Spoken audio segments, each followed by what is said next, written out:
À la une ce soir, les membres de la communauté scolaire de Martinique réunis pour lutter contre le harcèlement scolaire. Les dangers des réseaux sociaux ont été pointés du doigt à l'occasion de séminaires organisés ce matin. Objectif détecter les problèmes au plus vite pour stopper le phénomène.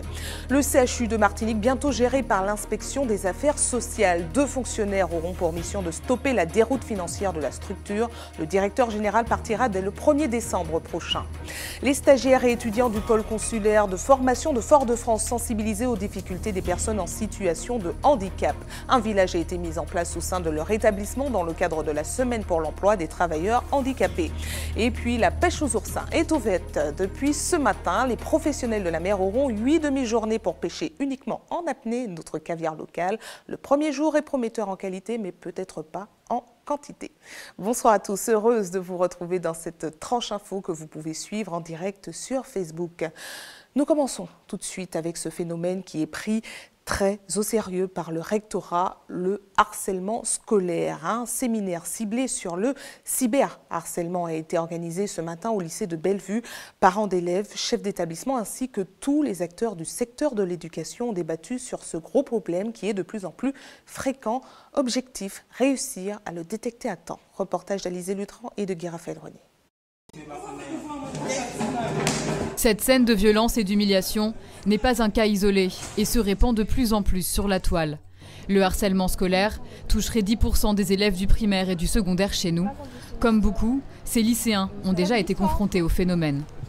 Je connais une fille qui est arrivée dans le lycée et qui elle a été victime de cyberharcèlement justement. Elle a fait volontairement une vidéo d'elle qui racontait des choses mais incroyables quoi. Et du coup les gens ont commencé à la traiter de tous les noms, donc de pute, excusez-moi, de salope, voilà, des insultes. J'ai une amie qui a vécu ça justement.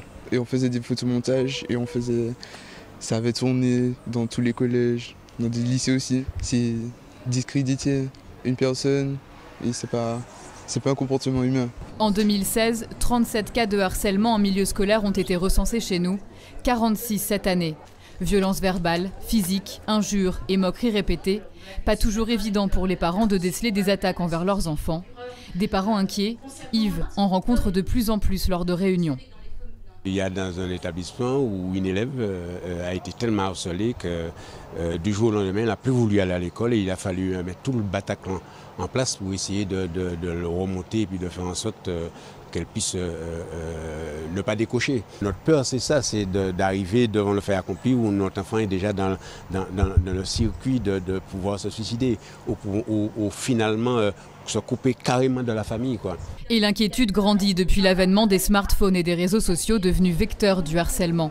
C'est justement pour apprendre à reconnaître et combattre le phénomène que le rectorat tente de sensibiliser le plus grand nombre. En interpellant donc les adultes qui ensuite vont interpeller les élèves sur l'importance en fait de signaler des situations qui ont été repérées. Et puis après tout un protocole de traitement qui est établi de manière à ce que le rectorat réceptionne en fait toutes les situations qui ont pu être repérées sur le terrain et puisse s'assurer d'un bon traitement de ces situations, qui n'est pas que la plainte que les parents peuvent adresser, c'est aussi un traitement local dans la classe, au sein de l'établissement. Au même titre que le harcèlement moral ou sexuel, le cyberharcèlement est puni par la loi, jusqu'à 2 ans d'emprisonnement et 30 000 € d'amende. 30 centimes de plus, c'est ce que les fumeurs payent à partir d'aujourd'hui pour un paquet de cigarettes. Une nouvelle augmentation imposée par le gouvernement pour influencer la réduction de la consommation de tabac. Il s'agit d'un premier pas pour un tarif final des paquets à 10 € prévu en 2020. Explication d'Alizé Lutran et de Guy Raphaël René. L'augmentation du prix des cigarettes, un coup dur pour les fumeurs. Pas vraiment, si l'on en croit se rencontrer aujourd'hui. Ça ne va pas me dissuader d'acheter un paquet de cigarettes. La seule chose qui risque de se passer, c'est que je vais, dans le temps, acheter des cigarettes de moins bonne qualité, peut-être, qui seront peut-être plus mauvaises encore. C'est une alerte de mon médecin qui me ferait arrêter, et pas une augmentation.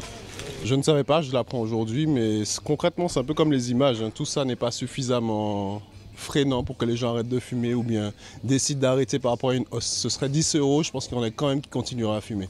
C'est une vraie addiction et c'est un mauvais moyen de prendre le problème. Le prix du paquet de Marlboro, le plus vendu, passe ainsi de 7 € à 7,30 € et celui de Camel de 6,90 € à 7,20 €.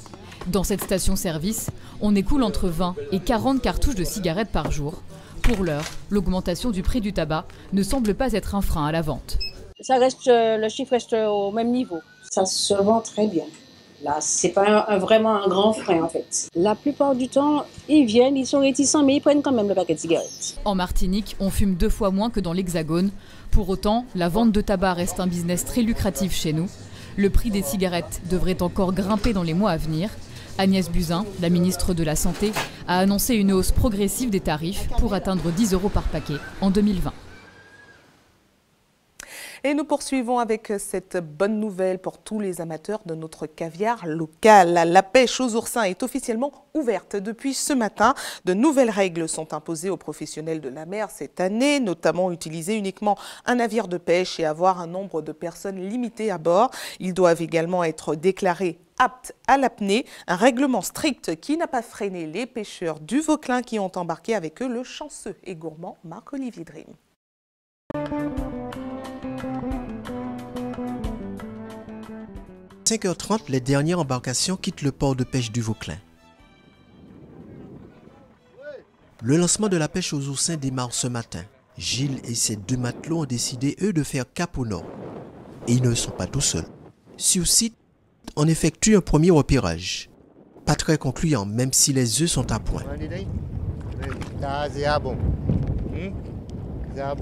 On a cassé quelques-uns, on a vu que les œufs sont de bonne qualité, mais en quantité là, il n'y a pas grand-chose. Vous allez chercher ailleurs? On va regarder dans un coin, sur on trouve beaucoup plus. Une zone de pêche annoncée longue et éprouvante, mais loin de décourager nos plongeurs, qui sont venus pour ça d'ailleurs. Sur l'embarcation, on essaie de trouver le moins d'indices, mais le caviar n'est pas aussi visible qu'auparavant. Après 2 heures de persévérance, les paniers semblent se remplir au plus vite. Juste un peu plus vite, car nos pêcheurs d'oursins doivent encore combattre le courant.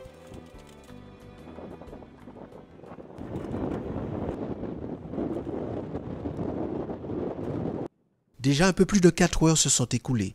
Gilles décide d'arrêter la pêche, mais la journée est loin de se terminer pour lui. Par rapport aux autres années, pour le premier jour, je pense que dès 9 h, on aurait déjà dû finir la pêche. Je trouve que cette année, que vraiment les oursins sont rares. Une ressource rare selon ce professionnel. Et pour la deuxième partie du boulot, l'embarcation se dirige au large de la Pointe-Foulard où un arrêté municipal les oblige à casser les oursins. Une première demi-journée éprouvante sur 15 jours de campagne d'oursins, encore incertain. Parlons maintenant d'un sujet qui touche tous les Martiniquais, l'avenir du CHU. Nous vous en parlions ce week-end. Le directeur général a déjà annoncé son départ le 1er décembre prochain.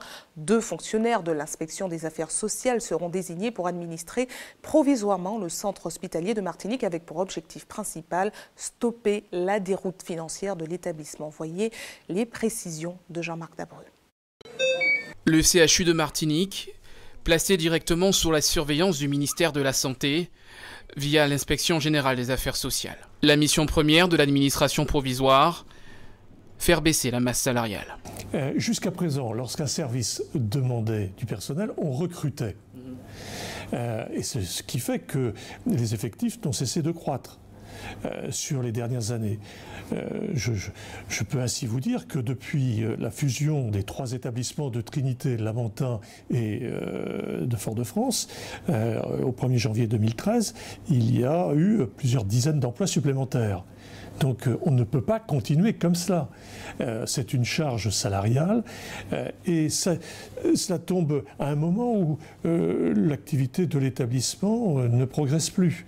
Donc s'il n'y a pas de progression des recettes liées à l'activité, s'il y a une augmentation des dépenses liées entre autres à la masse salariale, mais pas uniquement à la masse salariale, vous voyez que cet effet ciseau va nous poser de graves difficultés. Un remède de cheval que ne partagent pas certains salariés. Qu'il y ait des sureffectifs, c'est effectivement ce qui ressortait de l'analyse au moment de la fusion en 2013, un peu plus de 1300 postes en trop.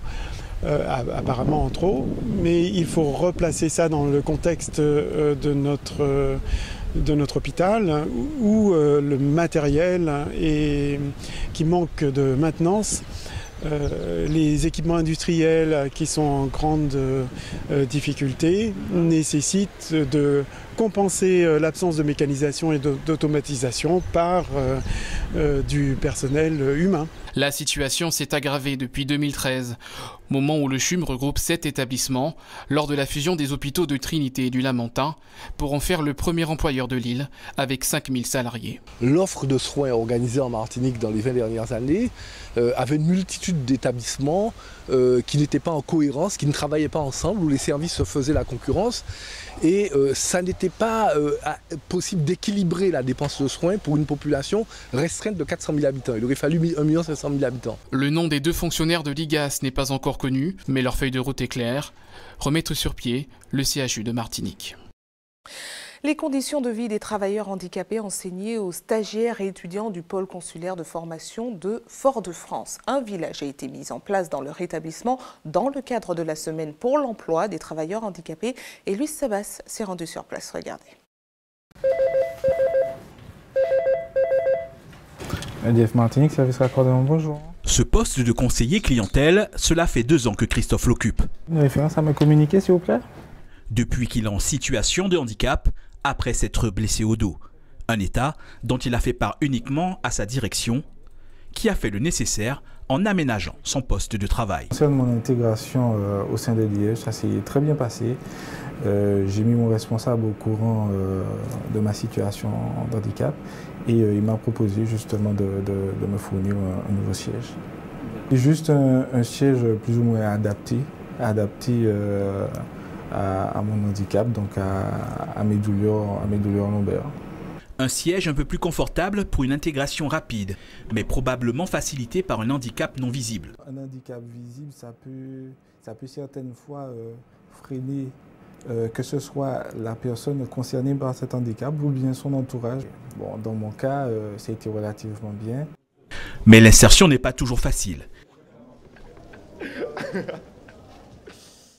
Nicolas et Nathan sont en fauteuil roulant. Une découverte pour ces étudiants valides du pôle consulaire de formation du CFA. Eh bien on sent le muscle de travail là. On ne se rend pas compte de l'effort quand c'est nous qui sommes derrière le fauteuil. Comme tous ceux qui participent au village du handicap, ils touchent du doigt les difficultés rencontrées par les personnes porteuses d'un handicap. Je comprends maintenant la difficulté des handicapés quand on prend, entre guillemets, on prend leur place. Comme on prend ma place pour mon handicap, ça c'est un peu plus simple de prendre la place qui est devant l'entrée du bâtiment, mais c'est plus compliqué de prendre la montée. Je me sens déjà l'effort, donc j'imagine pas dans la vie de tous les jours comment ça doit être relativement compliqué de se déplacer. Et même le rangement du fauteuil, tout ça, ça doit être relativement encombrant. Je pense que la personne qui ne peut pas voir, à la fin de la journée est assez épuisé puisque le corps doit fournir beaucoup plus de travail, que ce soit mental ou physique, de s'adapter aux locaux. Surdité totale et partielle, mobilité réduite, cécité. En Martinique, 17% de la population est concernée par un handicap. 3 sont en formation dans la structure, mais entre ignorance ou peur du regard des autres, ils pourraient être plus nombreux à fréquenter l'établissement. Un outil, le dispositif d'accompagnement d'apprentis en situation de handicap existe pour les aider à s'intégrer dans les CFA, comme sur leur lieu de stage. Dans les questions qui ont été posées par les apprentis, souvent certains disent « je ne savais pas que c'était une situation de handicap parce que souvent j'ai du mal en entreprise, mais je n'ose pas le dire parce que j'ai peur que le patron ne réagisse pas correctement, ou encore je ne le dis pas au formateur parce que je veux pas qu'on me voit différemment ». Mais en faisant cette manifestation, ils se rendent compte que tout compte fait, je peux le faire, ça a été pris en compte par le CFA, je peux le faire auprès de l'entreprise également, et le dispositif sera là pour être un support. Donc on espère à travers cette manifestation que le dispositif de 2AH permettra aux jeunes qui n'ont pas en tout cas fait la démarche de pouvoir déclarer leur situation de handicap. L'aménagement fait pour les personnes en situation de handicap sur leur lieu de travail peut bénéficier à tous et changer le regard sur le handicap. L'objectif souhaité de cette manifestation. 2500 personnes sont atteintes d'autisme en Martinique. L'association Martinique Autisme tentera de sensibiliser au maximum la population aux difficultés que rencontrent les familles des malades à l'aide d'une pièce de théâtre. Pour en parler, nous recevons le président de Martinique Autisme ainsi que l'une des comédiennes qui sera en représentation. Bonsoir à vous deux, Claire Rieussec et Eric Béchet. Bonsoir à vous. Bonsoir. Merci d'avoir accepté notre invitation. Alors, on va commencer avec vous. On commence avec les dames. Alors, Clandestin, voyage en autisme sera en représentation 4 jours à partir de jeudi. Expliquez-nous comment vous y prenez pour sensibiliser le public à travers votre art déjà. En fait, cette pièce est issue d'un témoignage d'une maman d'enfant avec autisme, Elisabeth Émilie. Et Elisabeth Émilie a écrit un très beau récit dans lequel beaucoup de familles se retrouvent, se reconnaissent. C'est un peu le parcours du combattant qu'elle raconte, notamment pour avoir un diagnostic. Et ça lui a pris, pour que son fils soit reconnu enfant avec autisme, il lui a fallu qu'elle attende 8 ans. Donc c'est un parcours en fait, qui est partagé par beaucoup de familles, ce qui fait que le spectacle touche énormément les personnes concernées par l'autisme, mais touche également des gens qui ne sont pas du tout concernés. Alors justement, c'est ce que j'allais vous demander. Comment le public, le grand public, pas uniquement ceux qui sont concernés, accueille-t-il cette pièce? Eh bien, en fait, les gens sont extrêmement émus. Parce que d'abord, c'est l'histoire d'un enfant et d'une maman. Et ça, bon, quel que soit l'enfant et quelle que soit la maman, les gens se reconnaissent. Et puis en plus, c'est aussi une histoire de patience, de tendresse, d'éducation. Donc c'est pareil, ça concerne toutes les familles. Et donc en fait, les gens qui ne sont pas concernés directement par l'autisme se reconnaissent eux aussi. Voilà, parce que les parents traversent des difficultés. Par exemple, dans le milieu scolaire, un enfant qui va être un petit peu turbulent, etc.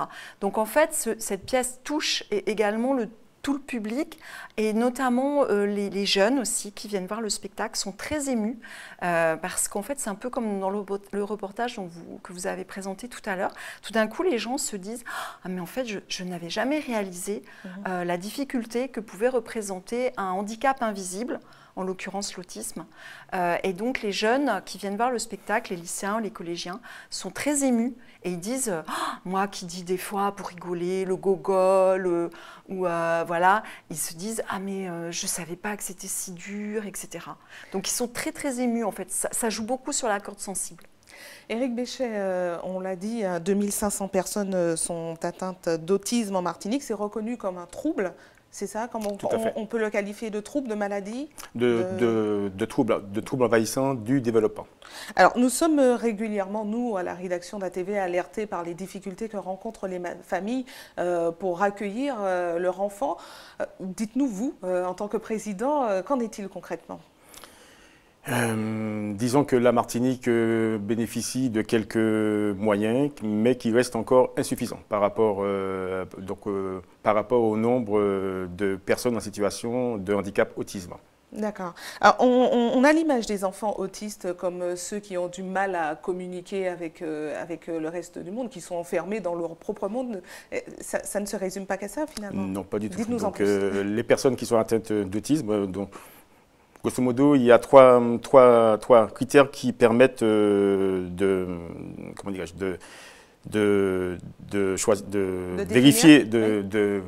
vérifier qu'une personne est atteinte d'autisme. Donc, c'est l'absence d'interaction sociale.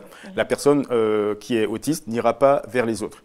Les difficultés de communication, pour un enfant, par exemple pour le mien, il ne juge pas utile de verbaliser. Pour lui, ça n'importe, donc ça n'a aucun intérêt de parler. Ensuite, il y a quelques stéréotypies, donc quelques gestes qui sont répétitifs et qu'on retrouve chez pas mal de personnes autistes. Alors justement, vous venez de dire, puisque vous êtes vous-même parent d'un enfant autiste, comment se passe le diagnostic? Où on en est en Martinique? Est-ce que les médecins sont bien au fait? Les médecins sont, je dirais, au fait, mais il y a encore des difficultés parce que nous avons quand même un centre qui est vraiment spécialisé pour le diagnostic. Qui fait tout ce qu'il peut avec les moyens qu'il a en ce moment. C'est à partir de quel âge on peut diagnostiquer un enfant autiste? Disons, dès l'âge de 1 an et demi, 2 ans, on peut de commencer à avoir quelques prémices d'autisme. Par exemple, vous avez un enfant qui est sur le sol et qui ne joue avec aucun jeu. Ou alors qui se dirige vers le mur, qui s'isole. Là, c'est quelques éléments qui permettent éventuellement de diagnostiquer un autisme. Et au niveau de l'accueil des enfants, puisque vous, en tant que parent, parce que vous avez dit il manque un peu, mais est-ce qu'il y a des projets à venir? Des projets Martinique Autisme, donc on a tout plein. Nous espérons bien qu'avec le 4e plan autisme, nous pourrons augmenter les différentes capacités d'accueil en Martinique des personnes qui sont atteintes d'autisme, que ce soit au niveau des enfants ou au niveau des adultes. La grosse difficulté, c'est vrai que pour les adultes, on est en manque d'établissement, on est en manque de structure. Alors, on rappelle l'objet de votre venue, puisqu'il y a une semaine de sensibilisation, 4 jours de sensibilisation à partir de ce jeudi. À partir de jeudi. Nous avons privilégié l'accueil des élèves pour les journées, pour le jeudi et le vendredi. Et ensuite, pour ce qui est du samedi et du dimanche, c'est les autres publics. Très bien. Merci à vous d'avoir répondu à nos questions. Restez avec nous à suivre. Dans un instant, nous parlerons d'une macabre découverte en Guadeloupe. Le corps de Luc Lautric, disparu après une partie de pêche depuis samedi, a été retrouvé aujourd'hui. Les agriculteurs de Macoria en Guyane sont très en colère. Après 5 jours de mobilisation, la pression est montée d'un cran puisqu'ils ont déversé des litres de purin à l'entrée de la mairie. Et puis, dans notre JT des communes, Hubert Bornil vous fera découvrir le délirium de l'artiste franco-vénézuélien Isquias. Direction tout de suite la Guadeloupe avec cette macabre découverte ce matin. Le corps de Luc Lautric, porté disparu depuis samedi dernier, après être parti pêcher, a été retrouvé sur la plage de Sainte-Claire à Goyave. Une enquête a été ouverte pour déterminer les circonstances de la mort. C'est un reportage de Nathalie Dinan et de Moïse Dexter. Pendant plus de 2 heures, le médecin légiste assisté de la brigade de gendarmerie procède à l'identification d'un corps rejeté par la mère au petit matin. Il s'agit bien de Luc Lautric, porté disparu depuis samedi. C'est sa sœur Diana qui a repéré le corps qui flottait au large. C'était notre habitude d'aller chercher les logos au niveau de la plage de Sainte-Claire, tout au fond. Alors ce matin très tôt, je me suis dit bon, il faut que j'aille pour voir si je le retrouve. Arrivé là-bas, je l'ai appelé. Je me suis dit avec espoir, il va peut-être me répondre. Et en remontant, je parlais à moi-même et je regarde dans l'eau, je vois un truc flotter. J'ai dit ça, c'est mon frère. Au début, Diana ne veut pas le croire. Elle parcourt la plage et interroge les quelques personnes présentes qui s'adonnaient à leur marche matinale. C'est bien un corps qui flotte au large. Elle prévient les gendarmes, les pompiers. Au fur et à mesure que la houle ramène le corps sur le rivage, elle est déchirée entre espoir et soulagement. C'est bien Luc. La dernière personne à l'avoir vu est aussi présente. Il était venu se coiffer à la maison et il est parti à midi chez moi, en souriant. Et depuis ça, sa maman elle est venue le soir me demander pour lui. Et je lui ai dit qu'il est parti à midi. Et depuis ça, on n'avait pas de nouvelles. Mais ça fait très mal de voir que tu coiffes quelqu'un et il part de chez toi bien. Et on a ça. Luc Lautric vivait en Martinique. Il devait repartir hier dimanche après quelques jours de vacances en famille. S'est-il noyé? A-t-il été victime d'une agression, d'un accident? L'enquête confiée à la brigade de gendarmerie déterminera les circonstances exactes de sa mort. Direction la Guyane, à Macoria plus précisément, où les agriculteurs ont effectué leur 5e jour de grève aujourd'hui. La pression est montée d'un cran puisqu'ils ont déversé des litres de purin à proximité de l'entrée de la mairie. Ils exigent la cession gratuite des terrains agricoles de la commune. C'est un reportage de Chryslaure Phillips et de Gaël Wassim. Les agriculteurs n'en démordent pas. Postés depuis le 9 novembre devant l'hôtel de ville de la commune de Macoria, ils ont intensifié le bras de fer en déversant plusieurs litres de purin devant la mairie. C'est normal qu'on parle du purin parce que jusqu'à maintenant les choses n'avancent pas. On est là depuis jeudi, comme le maire est en train de s'amuser avec les agriculteurs, et surtout à certaines déclarations qu'il a tenues sur certains médias. Que nous on n'a pas toléré, donc vous savez ça, et on ne va pas rester croûté là devant la mairie pendant une semaine. Pour rappel, le désaccord entre la FDSEA et la mairie de Macoria intervient sur la gestion du foncier attribué par le CNES aux agriculteurs. Elle se dérobe en fin de compte à ses obligations, des obligations qui avaient été prises en délibération par le conseil d'administration du CNES de l'époque, par le ministre du Budget, qui avait donné leur autorisation de cession des terrains du CNES à la commune de Macoria, sous réserve bien sûr que les agriculteurs qui étaient en place puissent bénéficier du décret foncier comme les autres agriculteurs qui sont installés sur le domaine de l'État. Présent sur place afin d'apporter son soutien, le président de l'association Trop Violence n'exclut pas d'autres actions coup de poing. Je pense et j'espère que le dialogue doit s'instaurer, puisque cela n'est qu'une première sommation. Souvent j'entends ce sont des Hmong, ce sont des métros, ce sont des Martiniquais, des Guadeloupéens qui sont agriculteurs. Et donc comme pour certaines personnes, comme ce sont ces ethnies qui sont agriculteurs, on doit les laisser aux mains des exécutifs. Moi je dis non. Il faut des actions comme ça pour faire comprendre à certaines autorités qu'ils ne sont pas les maîtres tout-puissants sur terre. Avec deux partis qui campent fermement sur leur position, le conflit pourrait perdurer encore plusieurs jours. De retour en Martinique avec la visite du gouverneur du district du Rotary du Suriname. Wedi Souma fera la tournée des différents Rotary Clubs de chez nous qui fêtent d'ailleurs leurs 60 ans. Il se rendra ensuite à la Dominique pour faire le point avec le gouvernement sur les aides portées par le réseau Rotary après le passage du cyclone Maria. Voyez ces précisions, il s'exprime face à la caméra de Luis Sabas. Le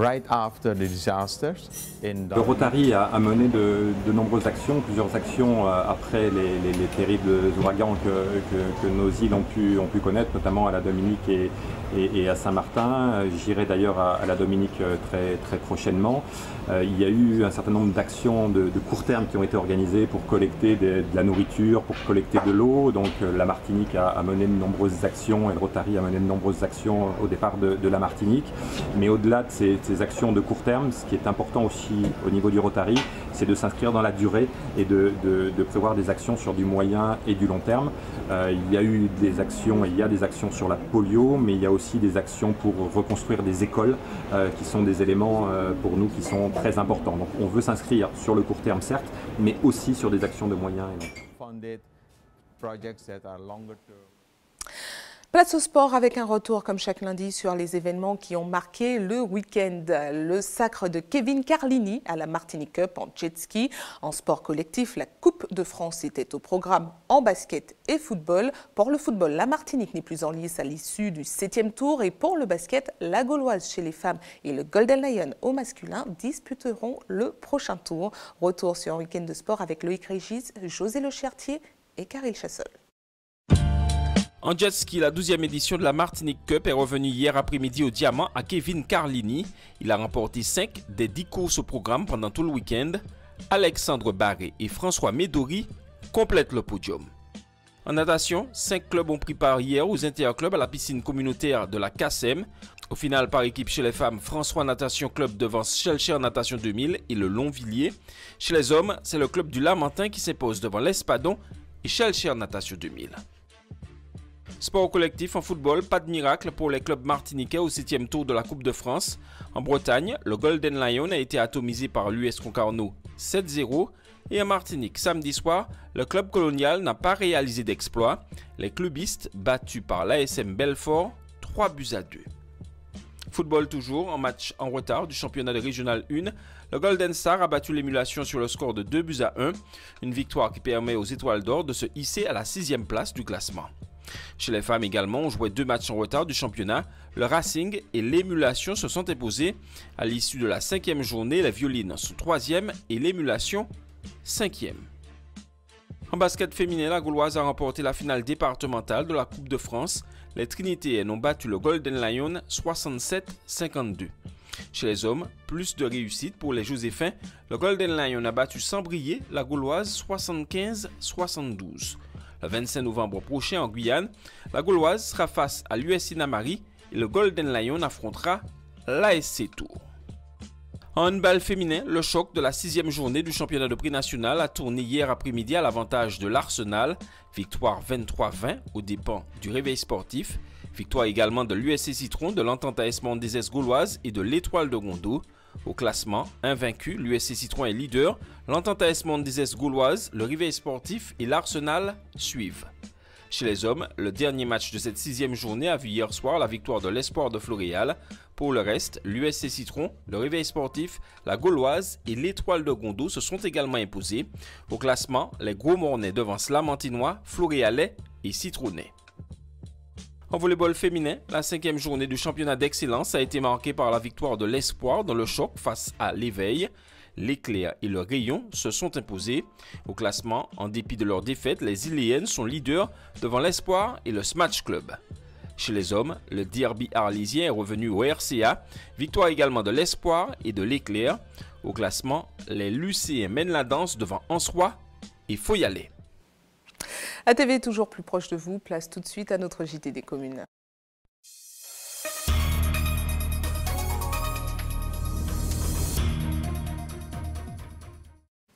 Direction du COS et partons à la découverte d'une exposition qui a pris ses quartiers à la galerie Le Vin, l'Art et vous.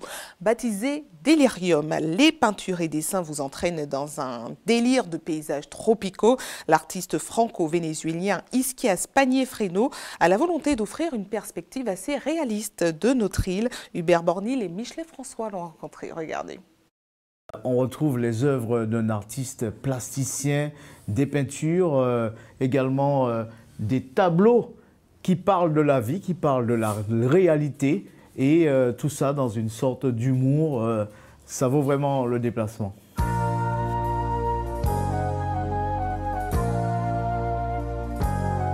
Des couleurs fluorescentes pour attirer l'attention. Un effet attractif renforcé par l'absence d'ombre dans ses œuvres. Isquias offre ainsi une représentation de la société martiniquaise, le réel par le délire. C'est ce qu'il appelle son délirium. Je parle de la fragilité des équilibres en Martinique. Je parle d'une exposition en fait, qui se veut un peu l'écrin d'un bijou fragile. L'humour est très présent dans mes tableaux et parce qu'on est aussi dans une zone géographique où on a beaucoup d'humour. Et je joue beaucoup avec les titres aussi de mes tableaux et que je mets en rapport du coup avec l'image et qui aide aussi à sa compréhension. Âgé de 42 ans, Isquias connaît bien la Martinique pour y avoir grandi et son regard sur notre île s'avère à la fois critique et réaliste. Je suis arrivé à la Martinique en 1989, après la guerre civile au Venezuela. Et je m'y suis installé avec mes parents. Et, donc, c'est maman et pays. Ouais, presque. Des contours assez agréables mêlant le mythe au réel, Isquias, artiste plasticien visionnaire mais surtout engagé, exagère les formes en une figuration exigeante juste pour forcer l'attention et faire réagir. Il est difficile en effet de rester sans commentaire face à ses œuvres.